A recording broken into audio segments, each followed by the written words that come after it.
Good evening. Welcome to today's geopolitical news update. Over the last 48 hours, President Donald Trump has continued to reshape the global order in ways that are leaving America's closest allies scrambling and raising profound questions about the future of international relations. From threatening NATO members with tariffs over Greenland to addressing the World Economic Forum in Davos, from escalating the federal occupation of Minneapolis to withdrawing from dozens of international organizations, Trump is demonstrating an approach to foreign policy that breaks every conventional rule. Tonight, we'll break down the major developments that have unfolded since Sunday, examining what they mean for America's standing in the world and the potential consequences for global stability. Let's begin with the story that has European capitals in crisis mode. 1. The Greenland tariff crisis. The transatlantic alliance is facing what analysts are calling its greatest crisis in generations, and it's all centered on a frozen island in the Arctic.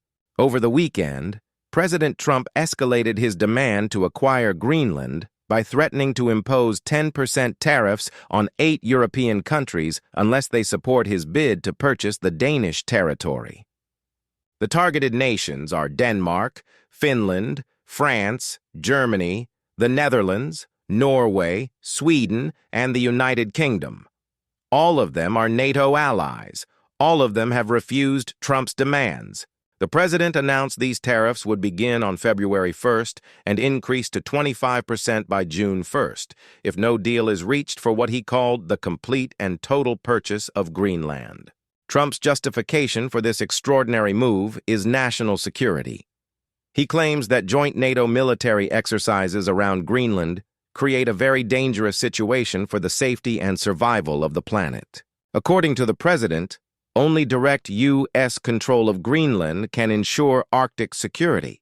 The European response has been swift and unified. All 27 European Union members convened an emergency meeting on Sunday to coordinate their response. European Commission President Ursula von der Leyen stated that tariffs would undermine transatlantic relations and risk a dangerous downward spiral. British Prime Minister Keir Starmer was blunt, calling it completely wrong to impose tariffs on allies for pursuing the collective security of NATO members. Perhaps most significantly, French President Emmanuel Macron requested that the EU activate what's being called the trade bazooka. This is the anti-coercion instrument, a legal mechanism the EU adopted in 2023 to protect member countries from economic coercion by non-EU nations. It was originally designed with China in mind, not America. The EU is also considering reimposing 93 billion euros worth of previously announced retaliatory tariffs against the United States that were delayed when the two sides reached a trade truce last July. That trade deal now appears to be in serious jeopardy. European markets dropped on Monday morning in response to the tariff threats, with gold and silver extending sharp gains as investors fled to safe haven assets. Treasury Secretary Scott Bessent defended the tariffs by saying, "Europe is too weak to guarantee Greenland security," further inflaming tensions. What makes this particularly striking is the break from historical precedent. For decades, the United States has been the architect and guarantor of the post-World War II order built on alliances, international law, and mutual defense. Trump is now openly using economic coercion against the very nations that form the bedrock of that alliance system. The question now is whether this is a negotiating tactic that will ultimately be walked back, or whether we're witnessing a fundamental realignment of American foreign policy away from its traditional European allies. 2. Davos and the New World Order. While tensions with Europe escalate, President Trump is preparing to address the World Economic Forum in Davos, Switzerland, on Wednesday.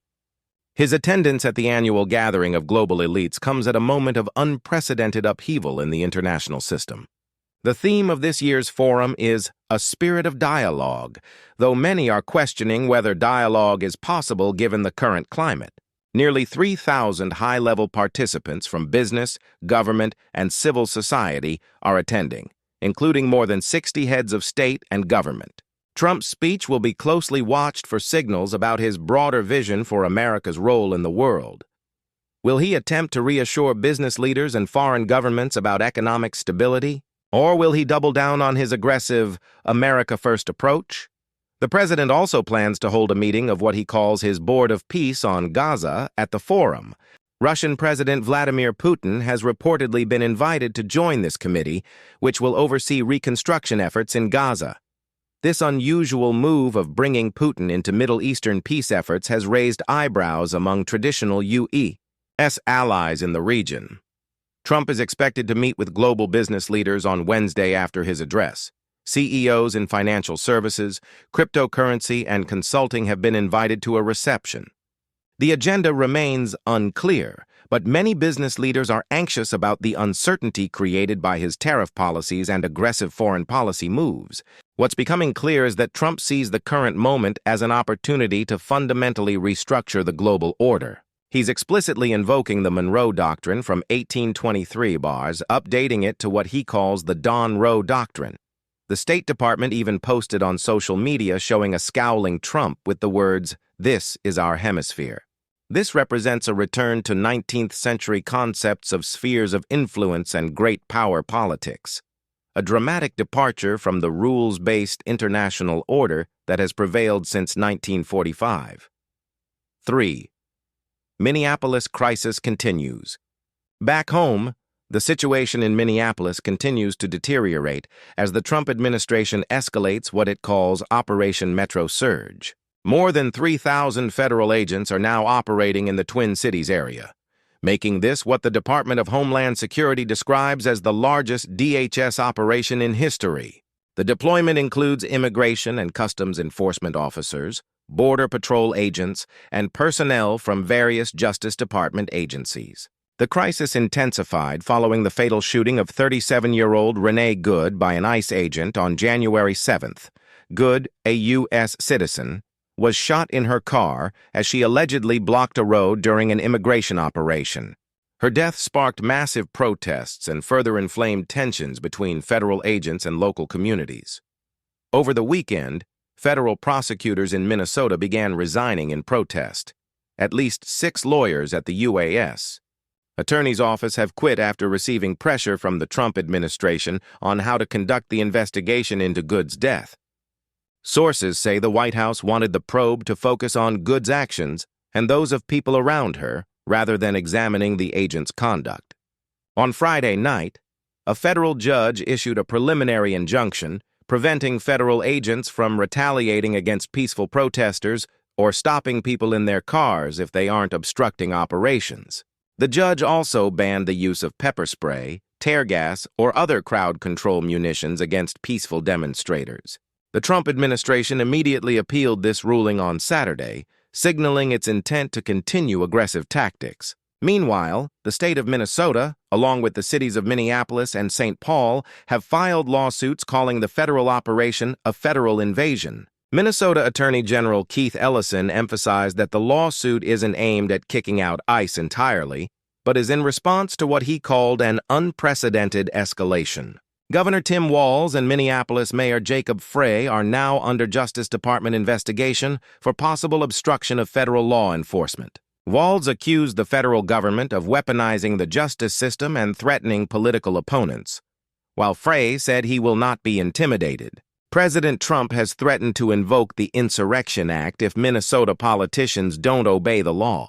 The Insurrection Act, a rarely used 1807 law, gives the president authority to deploy the military domestically without congressional approval. Reporters on the ground in Minneapolis have witnessed federal agents conducting what appear to be random stops of people of color, questioning them about their immigration status in parking lots and on streets.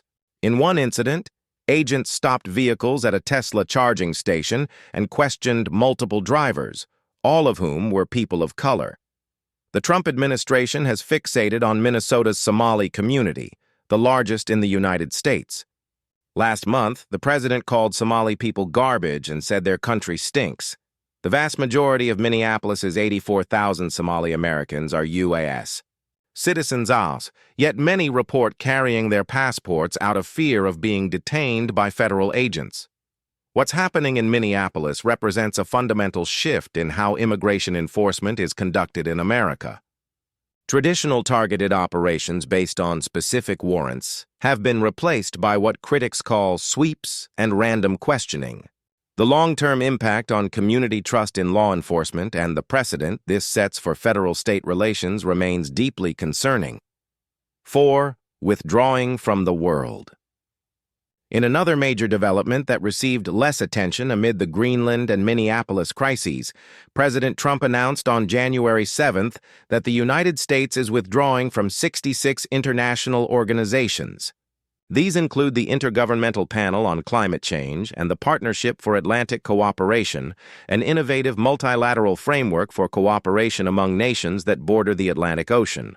This follows earlier withdrawals from major multilateral institutions, including the World Health Organization and the Paris Climate Accords.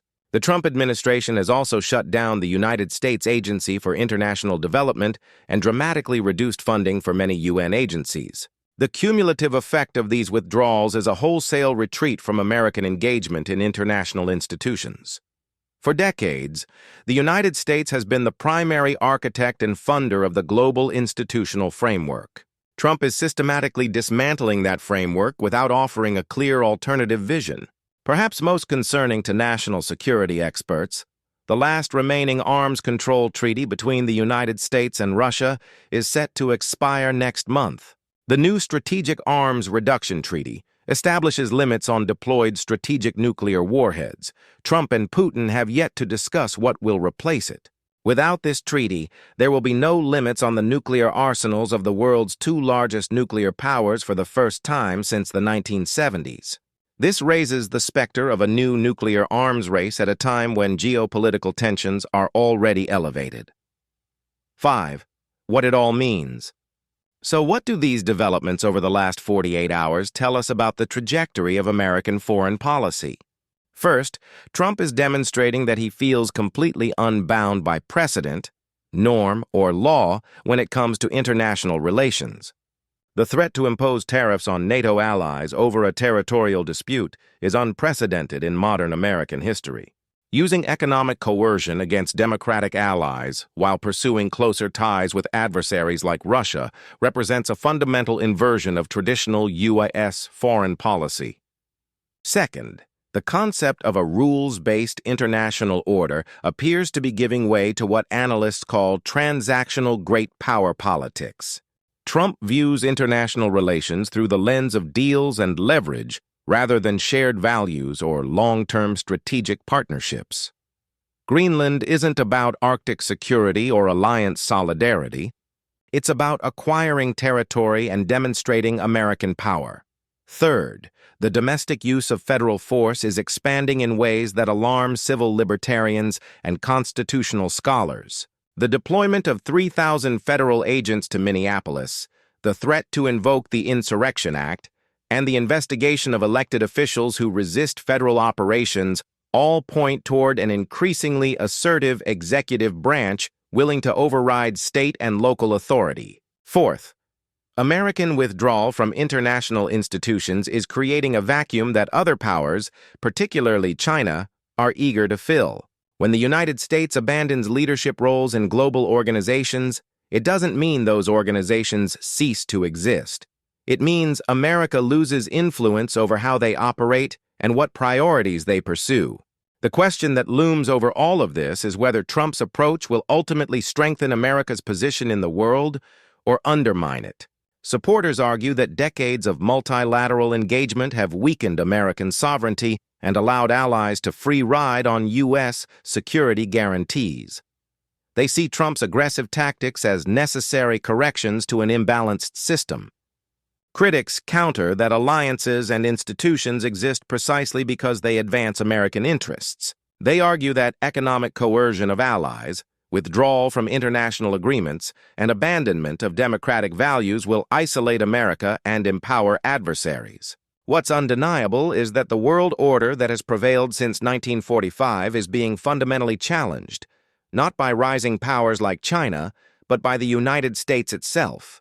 Whether what emerges from this disruption will be more stable or more dangerous remains the central question of our time. The next few days will be critical. Watch for Trump's Davos speech on Wednesday for signals about his broader vision. Watch whether European nations actually activate their anti-coercion instrument and impose retaliatory tariffs. Watch whether violence escalates in Minneapolis or whether courts can restrain federal tactics. And watch whether any Republicans in Congress begin to express concern about the expansion of executive power. The geopolitical landscape is shifting faster than at any point since the end of the Cold War. What happens in the coming weeks will shape America's role in the world for decades to come. That's tonight's update. Thank you for watching. We'll continue monitoring these developing stories and bring you updates as they unfold. Good night.